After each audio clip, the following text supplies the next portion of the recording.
What's up, guys? This is Justin with Praesidium. Today, I wanted to talk about violence. Who better to talk about violence with than my longtime friend Ben with Tap Rack Blog. It's the first person my brain went to. So that's what we're doing. I'm not sure why you would think of me when you thought about violence, but okay, I'll take it. But we won't go into that. We are two fine, upstanding gentlemen. Fine, upstanding, righteous young men. Yes. That's what we're going to roll with. Anyway, let's kick this thing off. So my definition of use of violence in a self-defense situation, what works and what doesn't, what's applicable and what's not. Any and every single cell in my body will fight until my heart stops beating. And I will deliver a manner of violence as limitless as I can possibly make it. I don't hold any bars. I don't hold anything back. And I will fight until one of us doesn't walk away, if that's necessary. That, honestly, is pretty much perfect. The thing is, and it's very important to understand how that works into the legal side of it. And the thing is people like to use the legal side of things to say, oh, well, meet their force with equal force. No, that is dumb, that is stupid, and that will get you killed. Yep. The thing is if you meet their force with equal force, you have a 50-50 shot of dying. Yep. I like myself more than that, than to give myself a 50-50 shot. Yeah. That always winds up in a situation where the person that wins that fight is the person that bleeds out last in the hospital room. Yeah, no.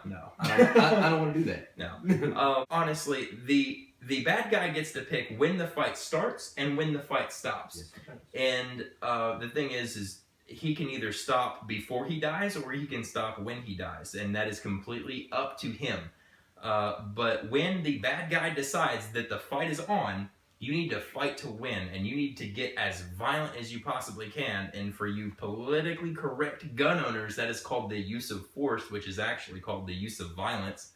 And lots and lots of gun owners just get wrapped around the wheel on that. They're just like, oh, well, I'm using force and whatever. You're using violence. Just grow a pair and say it. Right. The thing is you have to be more violent than the bad guy. And just to touch on it, on the legal side of this, whether you pull your gun and you shoot him in the foot, or you take your hand and you rip out his jugular vein, you're still using lethal force and will be prosecuted as such in a courtroom. Yes. The thing is the whole shooting to wound thing.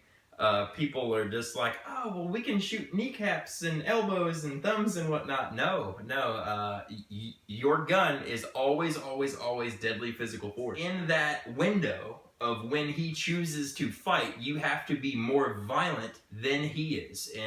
And people, sometimes they just say, oh, well, I'm going to meet his force with equal force. No, you have to fight to win.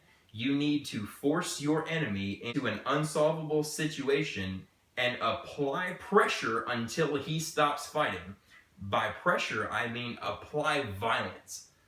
You need to be as violent as you possibly can in order to make him, A, stop fighting, or if he's going to press the fight until he dies, you need to kill him as fast as you possibly can. Because the longer that he is in the fight, the more time he has to hurt you, your family, innocent bystanders. You need to make sure that fight is over fast, because you don't want to give him time to do anything. So, all right, so basically to sum it up, the bad guy picks when the fight starts and when it stops. Your job is to pick who wins and who loses. Yeah. That's your job. Be as violent as you possibly can. Yeah. So to do that, what do you need to do? Well, you need to be fast, you need to be accurate, and as violent as you possibly can be. Hopefully, more so than the bad guy. Would you club baby seals in order to live? A sea of them. a whole sea full of nothing but baby seals. Awesome. Well, honestly, Justin, thanks for having me on. Thanks, brother. I appreciate it. This is Justin from Praesidium Edge. This has been with Tap Rack Blog. We'll see y'all next time.